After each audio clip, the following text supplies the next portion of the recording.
Usually kart races, platform fighters, sports games, and party titles are reserved for big crossover events.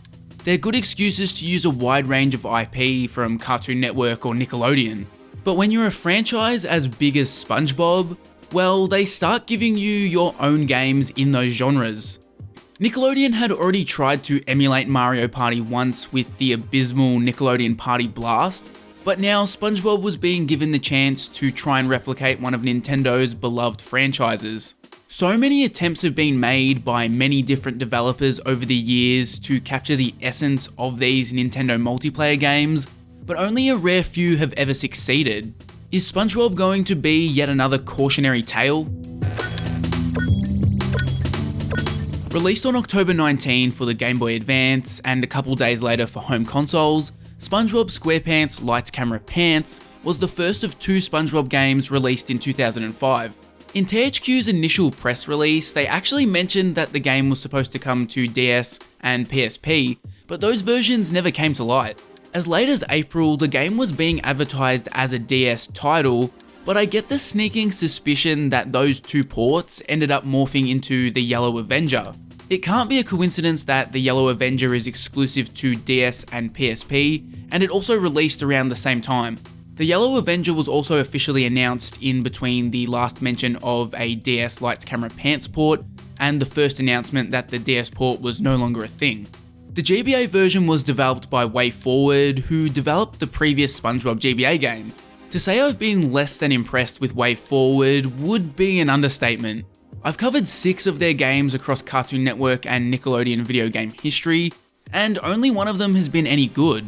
Most recently, Tak the Great Juju Challenge was horrendous. But once I dive into the review for this version, you'll see exactly why Nickelodeon and THQ loved working with them. On the home console side of things, THQ Studio Australia were put up to the task.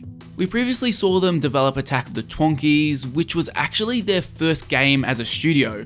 In fact, THQ Studio Australia was basically created with the sole purpose of making Nickelodeon games.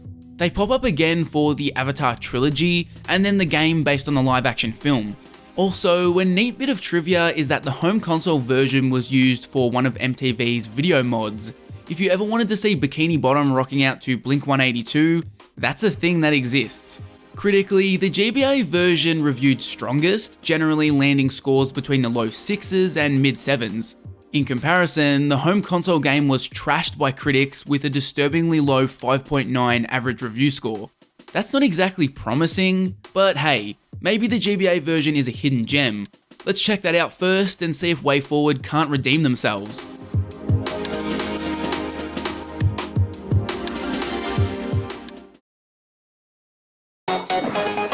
Wondering what that good reason for THQ and Nickelodeon loving WayForward is? Well, just take a look at Lights Camera Pants. WayForward was able to carry an insane workload, and a lot of that is because they worked smarter, not harder. Their last 3 GBA games that I've covered all ran on the same engine, which there's nothing necessarily wrong with, but that's just the tip of the iceberg here. Lights Camera Pants feels so derivative. If you've played the SpongeBob movie game for GBA, you've basically played this game. From the opening title screen, the reused assets start, with the music being exactly the same. Then you jump in, and SpongeBob's animations are largely the same again.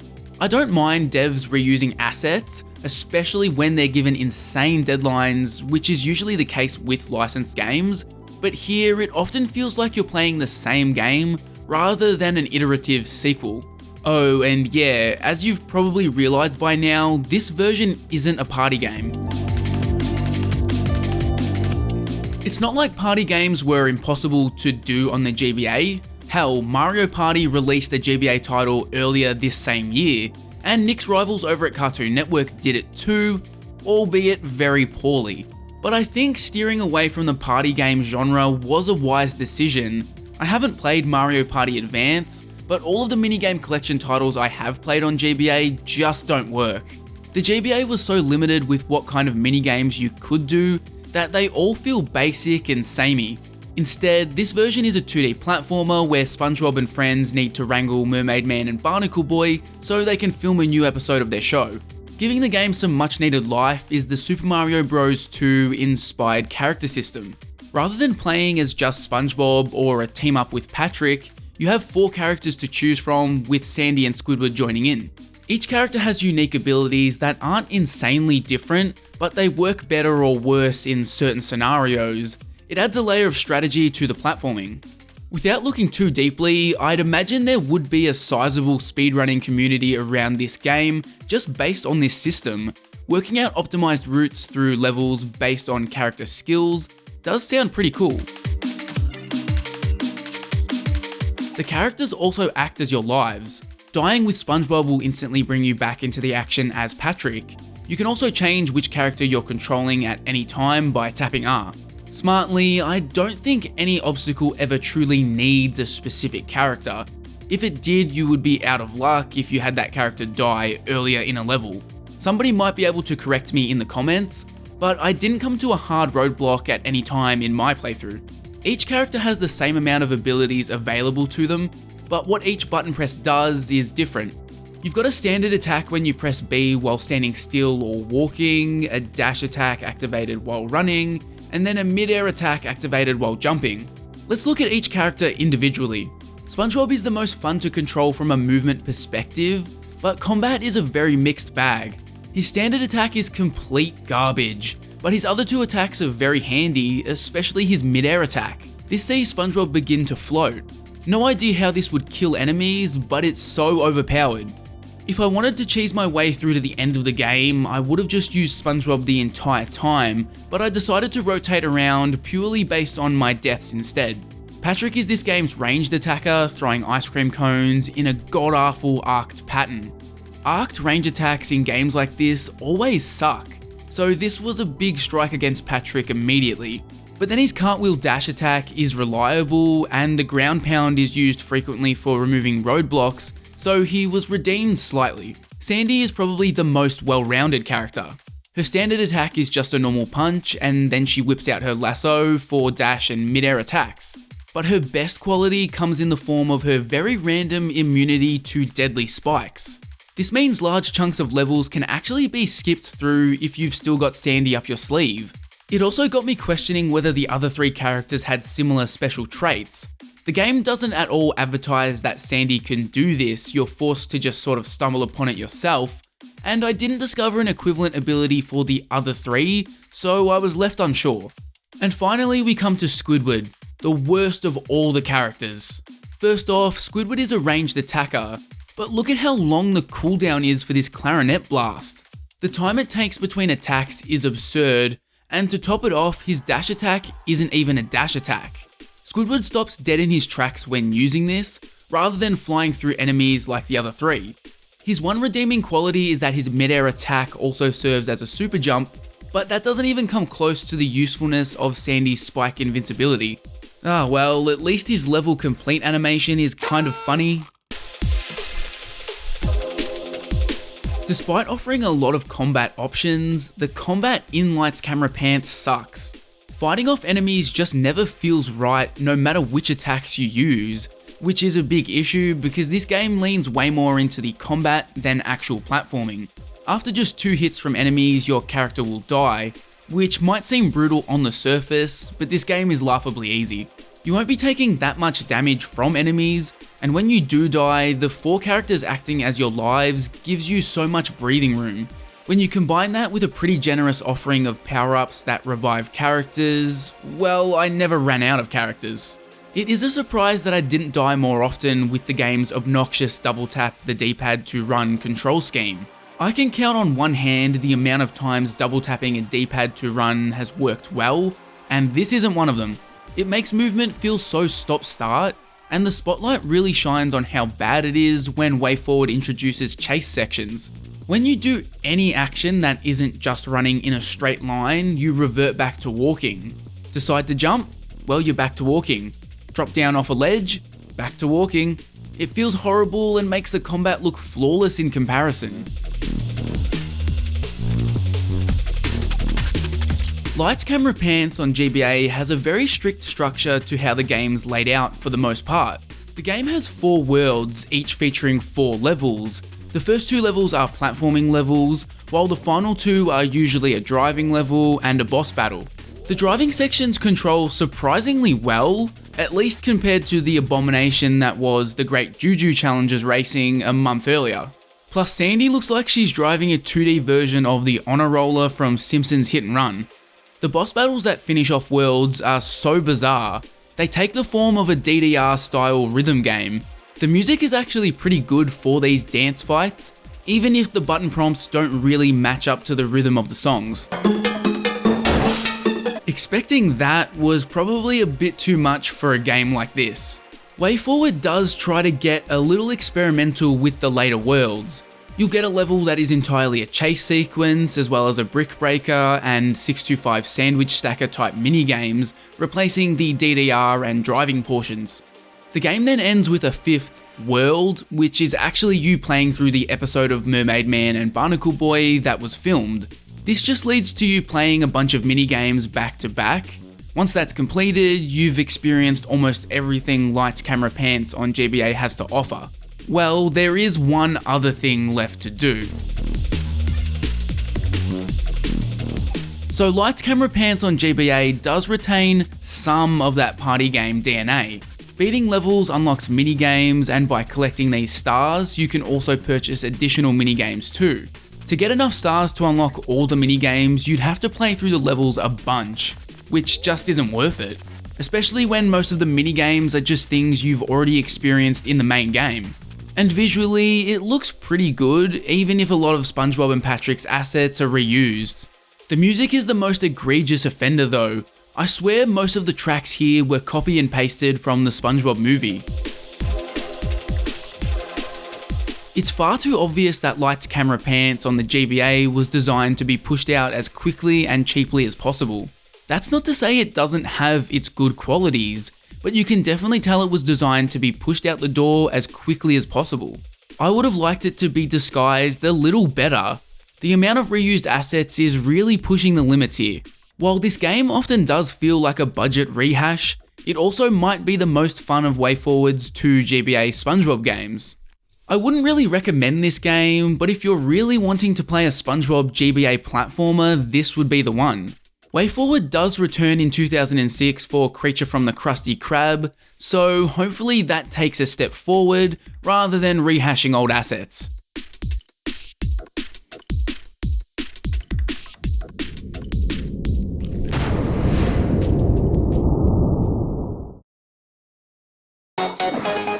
What we've got on home consoles is Mario Party minus the board game. If you're playing with friends, you can play one-off minigames or a tournament, but it's essentially just head-to-head minigame action. The board game aspects of Mario Party can be pretty contentious, so this might actually be a positive for you depending on your own personal preference. But in the game's story mode, all of the minigames are framed as auditions because the characters of Bikini Bottom are vying for roles in the Mermaid Man and Barnacle Boy reunion special. Before you jump into the story, you'll find that there are different difficulty modes, but of course, only the easiest difficulty is available. This determines how many popularity points are required for you to successfully land a role in the reunion special. Popularity points get awarded depending on where you finish in a minigame, as well as your actual performance in the game too. Playing through story mode can be done so with other human players, which I found really neat, and I feel like this is actually a great substitute for the Mario Party board game stuff. Fighting your friends to land different roles in the episode and the ultimate glory of being the supervillain at the end sounds pretty fun. If you're playing alone, you get to choose which AI characters join the chaos, and you get to tweak each of their individual difficulty levels too. A big pain point I had though was that so many of the minigames are way too easy on normal difficulty, and once you've jumped into story mode, there's no way to change it. If you watch this review and decide to give Lights Camera Pants a try, I really recommend bumping it up a notch for a more competitive experience. The heavy hitters from the series are available here. SpongeBob obviously, Patrick, Squidward, Sandy, Mr. Krabs and Plankton! It's a pretty good selection, and considering they don't have stats or anything, it's really just a cool visual treat for the player. Once you actually jump into the story mode, you find that it's broken up into 8 different areas. For example, the first selection of minigames all take place at the Krusty Krab. This serves as an audition for a role that ties directly into that location. In this case, you're trying to become a waiter. They also bring in a judge to determine who is the overall winner at the end of the area's minigames, and these often lean into some of the more obscure but just as iconic SpongeBob characters like Bubble Bass and Kevin. Hi, Kevin. As I mentioned, you have to hit the popularity threshold to win the minor role, and your overall goal is to have the most points by the end of everything so you can be the star. But one of the cool things about Lights Camera Pants' story mode is that you're not forced to win every minigame. Hell, you're not even forced to win every area. It's totally possible for none of the characters to reach the popularity threshold after all minigames are completed, which requires you to go back and replay games until somebody hits it. And if the person who hits it happens to be the AI, guess what? They get to star in that scene. I think this is a brilliant choice because having one character playing every role gets old really quickly. I was winning basically every role initially as Squidward, but when I lost one section to Plankton, I was actually happy. It was cooler to see him in a role rather than me, yet again. It really made me wish that the game would allow you to swap characters after every level, give me the chance to bring other characters into the show, rather than making this the Squidward Tentacles extravaganza. It's a bit clunky that there are more roles than playable characters too. And in general, seeing your chosen character act in the cutscenes really isn't that cool. Something about this is just sort of bland. I think maybe it would have been cooler if the Mermaid Man and Barnacle Boy episode was a legit episode of the SpongeBob show. Imagine you were unlocking a legit SpongeBob episode by playing this game, but the version each player unlocked would be unique. Instead, these cutscenes are kinda just dull. They're obviously entirely focused on Mermaid Man and Barnacle Boy, which means we get almost zero personality from SpongeBob and the gang. They're super long too. A playthrough of the story mode will take you around like 3 hours, and roughly a third of this is cutscenes. It kinda hurts the game's pacing. Lights Camera Pants has 30 minigames in total. Pales in comparison to the Mario Party games released around the same time, but 30 is more than enough to keep you engaged. At the very least, it's an improvement over the abysmal Nickelodeon Party Blast 2 years earlier. 24 of these minigames will be experienced across the game's story mode, while there are 6 more unlockable games. Minigames come in the form of free-for-all style games, as well as 2v2 games. I did like this variety, but it would have been even better if they went further and experimented with some other formats. But are the minigames good? That's the burning question with a game like this. And it's a loaded question. Are they as bad as Nickelodeon Party Blast or Cartoon Network Block Party? Certainly not. At their best, I think the minigames here are okay. At their worst, they're downright terrible. What really hurts the okay minigames and stops them from being truly great is a distinct lack of polish. THQ Australia so often set a really solid foundation with their minigame ideas, but then they just whiff it on the final execution. This clunkiness permeates throughout pretty much every minigame. I'll highlight some of the standout games that really illustrate my point, starting with Order Up. This is a 2v2 minigame with 2 distinct roles. The first role, being the cook, works. You've just got to cook the customer's order in the correct sequence and then give it back to the waiter. The other player is obviously the waiter.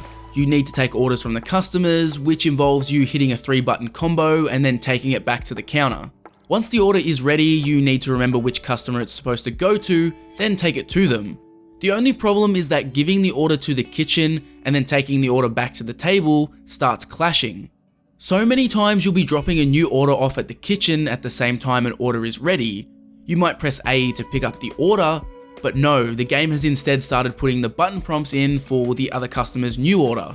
It's just way too messy to work well. This package bouncing minigame is super slow and really lacks the panic and manic nature that great minigames need. One of the better minigames is Gladiators, which definitely harkens back to classic Mario Party games. You're all on unicycles and have to knock your opponents off the small stage. However, this isn't a last man standing scenario like you might assume, but it's instead who can score the most points. It's almost really fun because it does get chaotic, but controls just feel too off. You go flying off the stage so randomly, and the movement controls are far too loose. It ends up making the game feel like it lacks strategy, and it's just complete luck if you win or not. Then you've got the bike minigame, which isn't like completely unenjoyable because it's broken or anything, but it's just dull. All you're really doing is button mashing after going off a ramp a million times, and then you do it for like 3 straight minutes. Hell, stuff like the kart racing minigame being split screen despite me being the only human player just really signifies the lack of polish. For some other minigames, the split screen stuff works because you want to keep an eye on how other players are doing, but here you need to keep your eye on the road 100% of the time, so what's the point? Why are you forcing me to squint at a tiny box in the corner? Hello darkness, my old friend. Lights Camera Pants is desperately screaming out for just a little bit more polish. Simple stuff like the input of your button presses in this Rock Band minigame feeling way off, or the follow the leader minigame doing a poor job of signifying when it's your turn, just shouldn't be present here. And even when the games are okay, THQ Australia shoot themselves in the foot by making them overstay their welcome. They were so set on making every damn minigame have a 3-minute time limit, which ruins a lot of games. Not every game needs to have the same strict time limit. Hell, I'd argue none of the minigames here needed to last 3 minutes at all. I could definitely see Lights Camera Pants being significantly more fun when played with 3 other friends. It's got a lot more going for it than Party Blast. But pretty much every minigame featuring at least one fundamental flaw puts a cap on how much fun can be had here.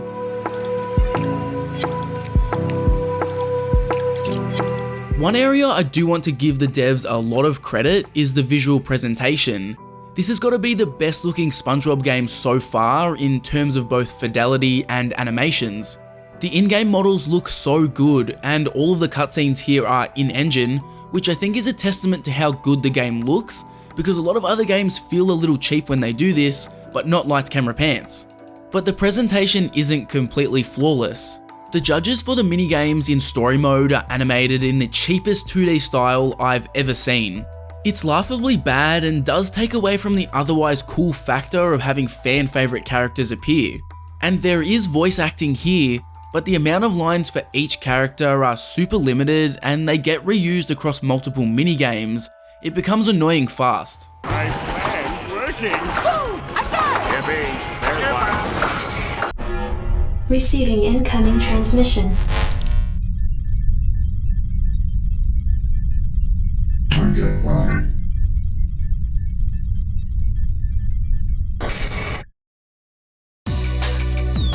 I'm a bit torn on Lights Camera Pants.